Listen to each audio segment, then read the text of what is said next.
ಆಸರೆ ಟಿವಿಯ ವೀಕ್ಷಕರಿಗೆಲ್ಲ ಮತ್ತೊಂದು ಸಾರಿ ಯೇಸು ಕ್ರಿಸ್ತನ ನಾಮದಲ್ಲಿ praise the lord, good morning, hallelujah, ಸ್ತೋತ್ರ. ಸಂತೋಷವಾಗಿ ಇವತ್ತಿನ ದಿನವನ್ನು ಪ್ರಾರಂಭ ಮಾಡೋಣ, ಅದು ಆರಾಧನೆಯಿಂದ. ಪ್ರಿಯರೇ, ಈ ಹಾಡು ಈ ರೀತಿಯಾಗಿ ಹೇಳಲ್ಪಡುತ್ತದೆ: ನಂಬಿಕೆಯಿಂದ ಹೆಜ್ಜೆ ಇಡ್ರಿ.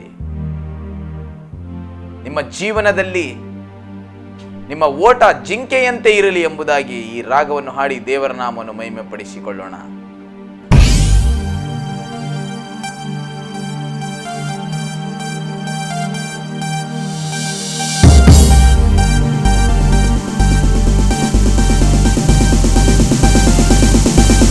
Glory Jesus.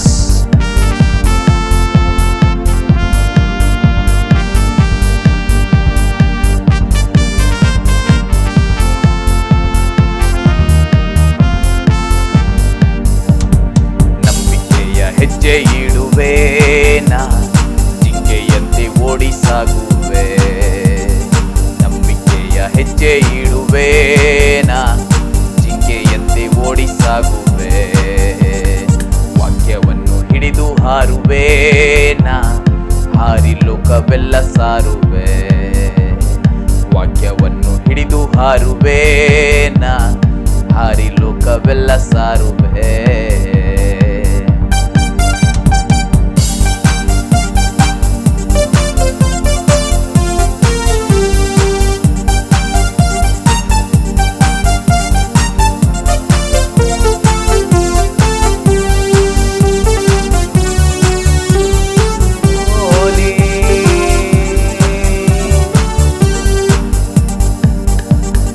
ಮಳೆಯಲ್ಲಿಯೂ ಚಳಿಯಲ್ಲಿಯೂ ಬಿಸಿಲಲ್ಲಿಯೂ, ಮಳೆಯಲ್ಲಿಯೂ ಚಳಿಯಲ್ಲಿಯೂ ಬಿಸಿಲಲ್ಲಿಯೂ ಸಾರುವೆನು ಶುಭ ವಾರ್ತೆಯನು, ನನ್ನೇಸು ಬರುತ್ತಿಹನು. ಸಾರುವೆನು ಶುಭ ವಾರ್ತೆಯನು, ನನ್ನೇಸು ಬರುತ್ತಿಹನು. ನಂಬಿಕೆಯ ಹೆಜ್ಜೆ ಇಡುವೇನಾ, ಜಿಂಕೆಯಂತೆ ಓಡಿ ಸಾಗುವೆ. ವಾಕ್ಯವನ್ನು ಹಿಡಿದು ಹಾರುವೇನಾ, ಹಾರಿ ಲೋಕವೆಲ್ಲ ಸಾರುವೆ. ನಂಬಿಕೆಯ ಹೆಜ್ಜೆ ಇಡುವೇನಾ, ಜಿಂಕೆಯಂತೆ ಓಡಿ ಸಾಗುವೆ. ವಾಕ್ಯವನ್ನು ಹಿಡಿದು ಹಾರುವೇನಾ, ಹಾರಿ ಲೋಕವೆಲ್ಲ ಸಾರುವೆ. ಸರ್ವಶಕ್ತನಾದ ದೇವರೇ, ಎಲ್ಲಾ ಕುಟುಂಬದೊಂದಿಗೆ ಮಾತನಾಡಿರಿ ಕರ್ತನೆ. ನಿನ್ನ ವಾಕ್ಯದಲ್ಲಿ ಜೀವವಿದೆ, ನಿನ್ನ ವಾಕ್ಯದಲ್ಲಿ ಶಕ್ತಿವಿದೆ. ಇವತ್ತಿನ ದಿನ ನಮಗೆ ನೀಡುವಂತ ವಾಕ್ಯ ಕರ್ತನೆ, ನಿಮ್ಮ ಸೇವಕರ ಮೂಲಕ ನಮಗೆ ದಯಪಾಲಿಸಿರಿ ಎಂದು ಯೇಸುವಿನ ನಾಮದಲ್ಲಿ ನಂಬಿಕೆಯಿಂದ ಬೇಡಿದ್ದೇವೆ ತಂದೆ, ಆಮೆನ್. ನನ್ನ ಪ್ರೀತಿಯ ಸಹೋದರ ಸಹೋದರಿಯರೇ, ನಮ್ಮ ಮಧ್ಯದಲ್ಲಿ ಅಭಿಷಕ್ತವುಳ್ಳ ಸೇವಕರು ಇವತ್ತು ನಮ್ಮೊಂದಿಗೆ ವಾಕ್ಯವನ್ನು ಸ್ವಲ್ಪ ಸಮಯ ನಮ್ಮನ್ನು ಧ್ಯಾನದ ಕಡೆಗೆ ನಡೆಸುವರಾಗಿದ್ದಾರೆ. ನಾವೆಲ್ಲರೂ ಸತ್ಯವೇದವನ್ನು ತೆಗೆದುಕೊಳ್ಳೋಣ, ಸ್ವಲ್ಪ ಸಮಯ ಧ್ಯಾನ ಮಾಡಿಕೊಳ್ಳೋಣ. ಆಮೆನ್. Praise Lord. ಕರ್ತನ ಅತಿ ಪರಿಶುದ್ಧವಾದ ನಾಮಕ್ಕೆ ಮಹಿಮೆ ಉಂಟಾಗಲಿ. ಈ ಬೆಳಗಿನ ಸಮಯದಲ್ಲಿ ಸ್ವಲ್ಪ ಹೊತ್ತಿನ ದೈವಿಕ ಆಲೋಚನೆಗಾಗಿ ನಮ್ಮ ಸತ್ಯವೇದವನ್ನು 2 ತಿಮೋಥಿಯನಿಗೆ ಬರೆದ ಪತ್ರಿಕೆ 4ನೇ ಅಧ್ಯಾಯದ 2ನೇ ವಾಕ್ಯಕ್ಕೆ ನಮ್ಮ ಗಮನವನ್ನು ಹರಿಸೋಣ. ಆ ವಾಕ್ಯವು ಈ ರೀತಿಯಾಗಿ ಹೇಳುತ್ತದೆ: ದೇವರ ವಾಕ್ಯವನ್ನು ಸಾರು, ಅನುಕೂಲವಾದ ಕಾಲದಲ್ಲಿಯೂ ಅನುಕೂಲವಿಲ್ಲದ ಕಾಲದಲ್ಲಿಯೂ ಅದರಲ್ಲಿ ಆಸಕ್ತನಾಗಿರು. ಪೂರ್ಣ ದೀರ್ಘಶಾಂತಿಯಿಂದ ಉಪದೇಶಿಸುತ್ತಾ ಖಂಡಿಸು, ಗದರಿಸು, ಎಚ್ಚರಿಸು. ಈಗಾಗಲೇ ನಾವು ಒಂದು ಹಾಡನ್ನು ಹಾಡಿ ದೇವರನ್ನ ಮಹಿಮೆ ಪಡಿಸಿದ್ದೇವೆ.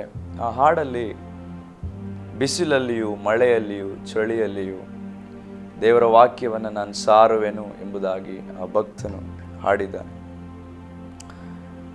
ಈ ಬೆಳಗಿನ ಸಮಯದಲ್ಲಿ ಅಪೊಸ್ತಲನಾದಂತಹ ಪೌಲನು ತನ್ನ ನಿಜ ಕುಮಾರನಾಗಿದ್ದಂತಹ ತಿಮೋಥಿಯನಿಗೆ ಪೌಲನು ಹೇಳ್ತಾನೆ.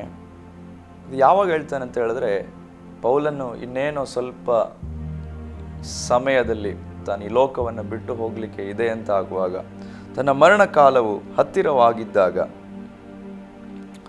ಬಹಳ ಇಂಪಾರ್ಟೆಂಟ್ ಆಗಿರ್ತಕ್ಕಂಥ ಬಹಳ ಪ್ರಾಮುಖ್ಯವಾದಂಥ ಒಂದು ವಿಚಾರವನ್ನು ತನ್ನ ಮಗನಿಗೆ, ತನ್ನ ಆತ್ಮಿಕ ಮಗನಿಗೆ ಹೇಳ್ತಿದ್ದಾನೆ. ಅದಾಗಿದೆ, ಇನ್ನು ದೇವರ ವಾಕ್ಯವನ್ನು ಸಾರು. ಅನುಕೂಲವಾದ ಕಾಲದಲ್ಲಿಯೂ ಅನುಕೂಲವಿಲ್ಲದ ಕಾಲದಲ್ಲಿಯೂ ನೀನು ಅದನ್ನು ಸಾರಬೇಕು. ನಮಗೆ ಗೊತ್ತಿದೆ, ನಮ್ಮ ಮರಣ ಹತ್ತಿರ ಆಗುವಾಗಷ್ಟೊತ್ತಿಗೆ, ಇನ್ನೇನೋ ಸ್ವಲ್ಪ ಸಮಯದಲ್ಲಿ ನಾವು ಸಾಯ್ತೇವೆ ಅಂತ ಆಗುವಾಗ, ಕೆಲವು ಪ್ರಾಯವುಳ್ಳಂತಹ ತಂದೆಗಳು ಅವರ ಮಕ್ಕಳನ್ನು ಕರೆದುಬಿಟ್ಟು, ಮಕ್ಕಳೇ, ನಾನು ಸ್ವಲ್ಪ ದಿನದಲ್ಲಿ ಒಂದು ವೇಳೆ ಈ ಲೋಕ ಬಿಟ್ಟು ಹೋಗಬೇಕಾಗುತ್ತೆ ಅಂತ ಹೇಳಿ ಬಹಳ ಇಂಪಾರ್ಟೆಂಟ್ ಆಗಿರತಕ್ಕಂಥ ಕೆಲವು ವಿಚಾರಗಳನ್ನು ಆ ಮಕ್ಕಳಿಗೆ ಹೇಳ್ಕೊಡ್ತಾರೆ. ನೀವು ಇಂತಿಂಥದನ್ನು ಮಾಡಲೇಬೇಕು.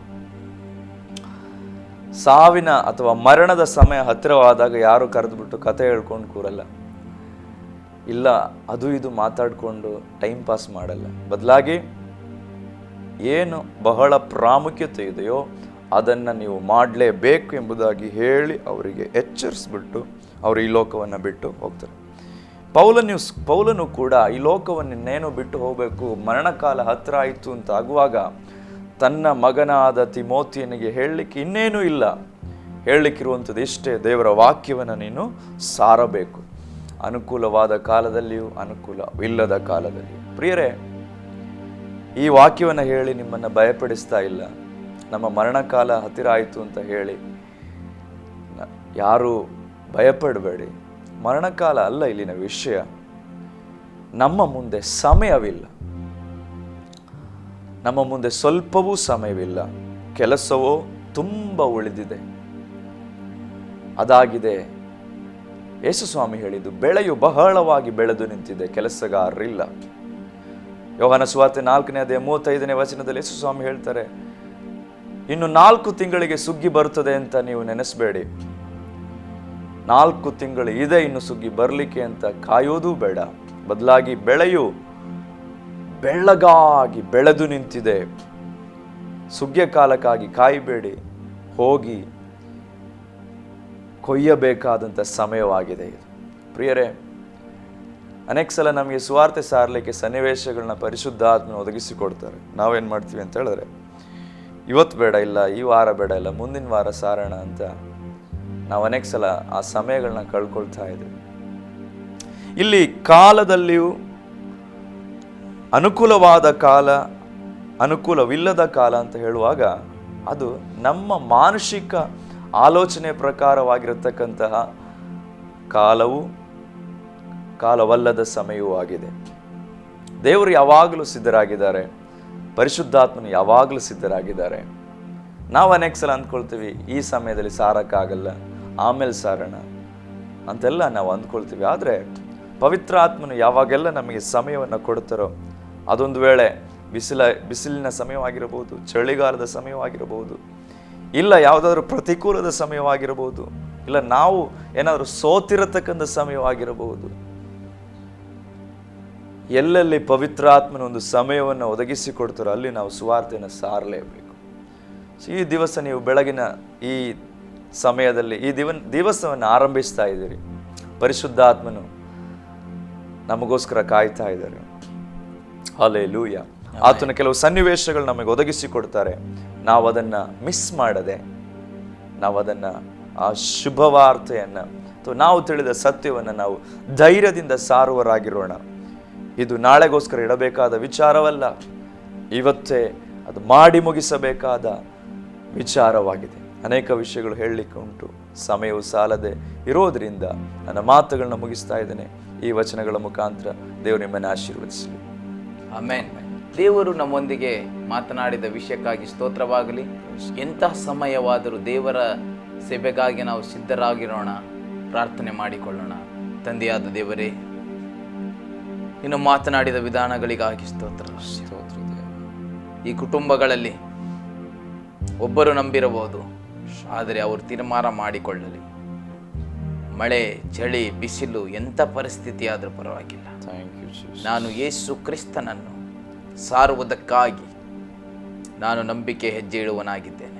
ಯೇಸು ಕ್ರಿಸ್ತನ ವಾಕ್ಯವನ್ನು ಸಾರಿ, ಸಮಯವು ಸ್ವಲ್ಪವಾಗಿದೆ, ಅಷ್ಟರ ಒಳಗೆ ನನ್ನ ಎಲ್ಲ ಬಂಧು ಬಾಂಧವರಿಗೆ ಯೇಸುವಿನ ವಾಕ್ಯವನ್ನು ಹೇಳಲು ಕರ್ತನೇ ಕೃಪೆ ಮಾಡಿ ಎಂಬುದಾಗಿ ಈ ಬೆಳಗಿನ ಜಾವದಲ್ಲಿ ಪ್ರಾರ್ಥನೆ ಮಾಡುತ್ತಿರುವಂಥ ಈ ಮಕ್ಕಳ ಮೇಲೆ ನಿನ್ನ ಅಭಿಷೇಕವು ಇಳಿದು ಬರಲಿ ಎಂದು ಯೇಸುವಿನ ನಾಮದಲ್ಲಿ ನಂಬಿಕೆಯಿಂದ ಬೇಡಿದ್ದೇನೆ ತಂದೆ, ಆಮೆನ್. ಪ್ರೀತಿಯ ಆಶ್ರಯ ಟಿವಿ ವೀಕ್ಷಕರೇ, ನಾಳಿನ ದಿನದಲ್ಲಿ ನಾವೆಲ್ಲರೂ ಸೇರಿ ಬರೋಣ. ನಮ್ಮ ಆಶ್ರಯ ಟಿವಿಯ ಎಲ್ಲ ಪ್ರೋಗ್ರಾಮಿಗಾಗಿ, ಎಲ್ಲ ಕಾರ್ಯಕ್ರಮಕ್ಕಾಗಿ ನೀವು ದಿನಾ ನಿಮ್ಮ ಕುಟುಂಬ ಪ್ರಾರ್ಥನೆಯಲ್ಲಿ ಒಂದು ಕ್ಷಣ ನೆನಪು ಮಾಡಿಕೊಂಡು ಪ್ರಾರ್ಥಿಸಿರಿ. ಮತ್ತೆ ಮುಂಜಾನೆ ಜಾವದಲ್ಲಿ ನಾವೆಲ್ಲರೂ ಒಬ್ಬರನ್ನೊಬ್ಬರು ನೋಡಿಕೊಳ್ಳೋಣ. ಆಮೇನ್.